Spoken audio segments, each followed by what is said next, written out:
Mesdames et messieurs, les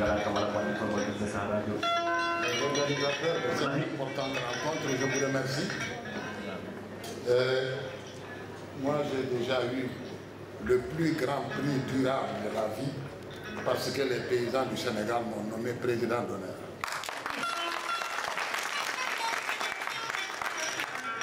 Je ne suis plus dans l'embarras ou l'inquiétude des élections parce que je suis élu à vie. Et ce n'est pas une population de 3 800 000 habitants. Partout dans ce pays, j'ai tous les honneurs. Et si cela ne me suffit pas, je n'aurai plus rien dans la vie qui me suffira. Je pense qu'aujourd'hui, vous avez secoué beaucoup d'éléments, Monsieur le ministre, quand vous avez parlé des valeurs. Mais nous devons reconnaître combien d'enseignants ont dit dans leur vie aux élèves, si tu ne travailles pas, tu vas aller cultiver. Si tu ne travailles pas à l'école, tu vas aller cultiver. Cela veut dire, tout est bon dans la vie sauf cultiver. Et ce sont les enfants des paysans instituteurs qui ont été nourris, habillés, envoyés à l'école par la d'abord des cultivateurs qui ont dit ça aux élèves. Cela, c'est ce que j'appelle la fracture. Il y a deux fractures dans la vie des nègres. La première, c'est la colonisation qui a arrêté notre processus d'évolution. La deuxième, c'est la spiritualité qui a arrêté également notre progression vers l'accomplissement de notre propre connaissance de Dieu. Et cela pose des problèmes qui, jusqu'à présent, font que nous avons deux sociétés. Une société d'intellectuels, de cadres et une société de gens qui sont restés au milieu rural et qui continuent de travailler pour le bien-être de la nation. Donc le mouvement paysan que nous avons voulu bâtir, c'était un mouvement fondé sur le refus de cette disparité entre nous deux.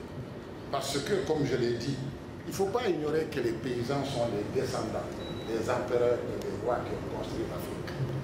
C'est vrai ou faux? Les descendants des empereurs, c'est eux qui sont toujours en milieu rural. De l'empire du Ghana, l'empire du Mali au royaume, ce sont ces descendants qui sont toujours en milieu rural. Et pendant les grands événements, au moment des élections, pour chercher des bénédictions, on va où?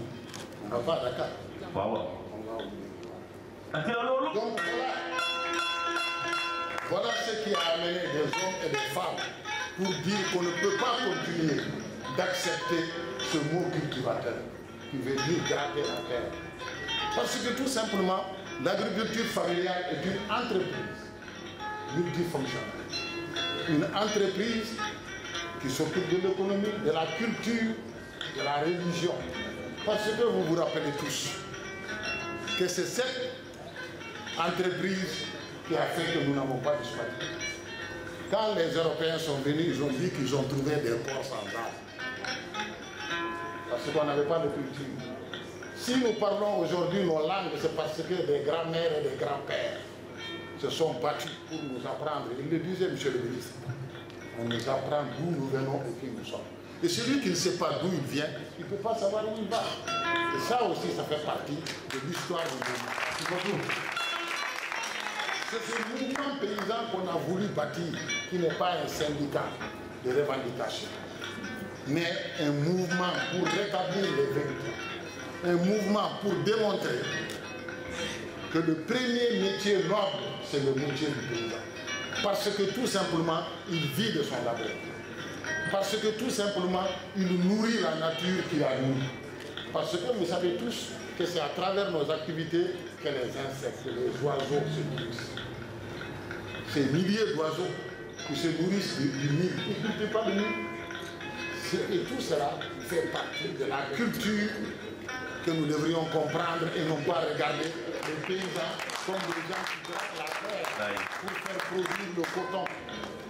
Au-delà de cela, nous devons savoir qu'on ne peut pas séparer ce lien entre la domestication du végétal et de l'animal, qui a permis à l'homme de développer des systèmes de production systèmes de production qui nous ont donné des produits et dont nos valeurs culinaires ont permis de transformer ce qui est fondamentalement l'identité.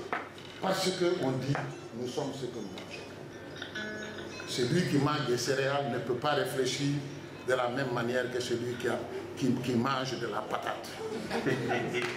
La nourriture est un élément important de la culture et de la composition, même les scientifiques sont là, ils l'ont démontré. Donc tout cela pour dire que nous sommes aujourd'hui dans une situation très difficile. Ce continent qui est notre continent, et pour ne pas aller loin, le Sénégal, notre pays, dépense chaque année 1 milliard d'euros pour amener 5 produits. Du riz, du lait en poudre, de l'huile végétale, du blé et du sucre. 1 milliard d'euros. Le tiers du budget national. C'est ce que nous prenons pour aller enrichir les gens à l'extérieur. Et depuis 60, tous les gouvernements ont dit l'agriculture, le moteur de notre économie. Il y a problème. Et c'est sérieux. C'est sérieux parce que vous vous rappelez en 2008, quand il y a eu la flambée des prix, quelle est la population qui a brûlé les pneus, qui est descendue dans la rue? Les villes. C'est ceux qui dépendent des bateaux. Les paysans sont restés dignes et fiers de leur village. C'est pourquoi la souveraineté alimentaire n'est pas une théorie. Un peuple qui ne peut pas gérer sa nourriture est un peuple qui sera esclave à vie. Et donc, pour dire que la présence des paysans respectés et reconnus, c'est le début de la souveraineté. Parce que tout le monde compte sur l'armée. Imaginez une armée affamée. Quel rôle elle peut jouer pour un pays attaqué? Imaginez des ministres affamés. Quelles décisions peuvent-ils prendre en conseil de ministres? Imaginez des enfants et des étudiants affamés. Quel rôle ils vont jouer à l'école? Et c'est pourquoi nous avons souffert quand la Banque mondiale nous a appauvris et nous a amené des programmes sociaux. Dans tous nos villages, il y a des écoles et des dispensaires, mais il n'y a pas de revenus pour soigner nos enfants et pour nous nourrir. C'est pourquoi nous devrions comprendre que la seule souveraineté, c'est la souveraineté alimentaire. Et tout gouvernement a les ressources pour pouvoir nourrir son peuple. Et le premier indicateur de gouvernance, c'est la sécurité alimentaire. Vous vous rappelez, et c'est là où je termine, dans les valeurs dont il parle, quand un chef de famille avait l'assurance qu'il ne peut plus nourrir sa famille, il disparaît. Il part parce qu'il a honte. Un bon chef d'État où il y a l'insécurité alimentaire dans son pays doit démissionner.